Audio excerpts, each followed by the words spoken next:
Sa dalas nila magtigil doon, ngayon lang nila nakita ang misteryosong gitarista. Nung nakita namin, ang galing sa katayuan niya, bulag, pero nagagawa niya mag-gitara. Tapos nung naputol po yung string niya, parang doon po kami bilang ng hinayang, ng hina. Di pa namin alam gagawin namin. Sinasabi nga namin, nung mga kaibigan ko, tulungan na natin. Pero hindi namin alam dahil nahiya nga po kami. Kunting tulong lang po. Baka bili lang po ng guwadas. Ano bibili ba tayo? Tinatanong kayo mga kaibigan ko. Bili na raw. Tapos sabi ko wala rin akong pera. Tapos kinapa niya yung cup niya ng barya. Nabigla ako naawa. Ibig sabihin, parang dedicated nga talaga. Bulag nga talaga. Tapos bibili pa ng string. Walang kasama. Kaya nag-decide na kami na bumili na ng string. Kaya sabi ko, umbaga na lang tayo, wala rin kasi akong pera. Nagbigay po sila. So, nag-stay talaga si Benedict. So, yun talaga siya yung talagang tumulong sa akin. Yung lalaki. Yung batang lalaki. Para kay Benedict, ang kanyang ginawa ay ang hinihingi ng pagkakataon. Nawala sa akin yung hiya na kumusap sa ibang tao. Makipag-communicate sa iba. Anong klaseng tao man siya, gaano kababa o gaano kataas. Kaya andun yung pagiging thankful nila. Ano nga ba ang mangyayari ngayong nasolusyonan na ang problema ni Tatay Turing? Pasasalamat ko sa iyo, Benedict. Kantahan kita. Ano bang paborito mong kanta?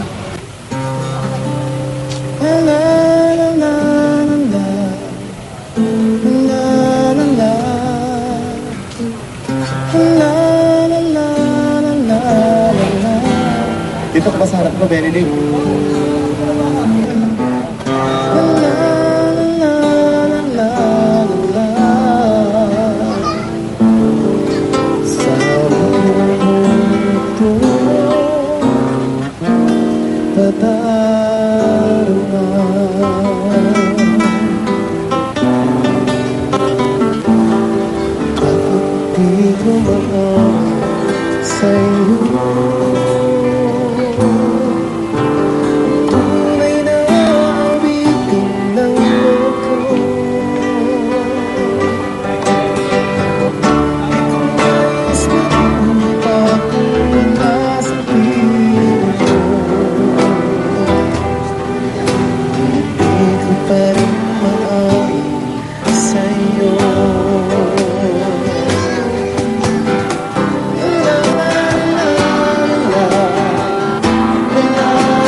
Isa pa, para kay Benedict.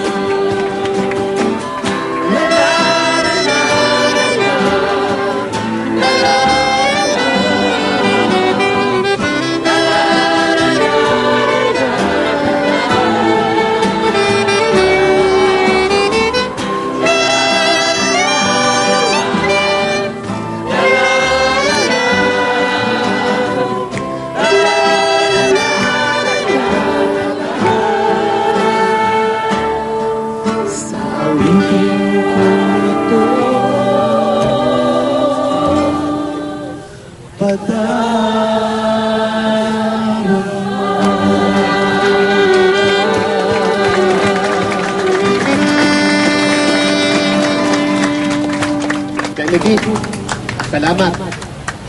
Salamat sa tulong mo. Sa lahat ng nagbigay po kanina, ako po si Joey ng Side A. At ikaw ay nasa wish ko lang. Maraming salamat, Benedict. Meron kang gininto ang puso. Tutulungan mo. Salamat, salamat. Salamat sa puwertas.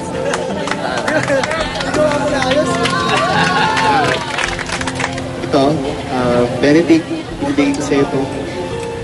Ako ang good Samaritan ng Maynila.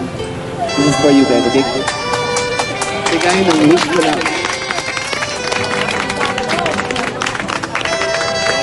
sa'yo, Benedict.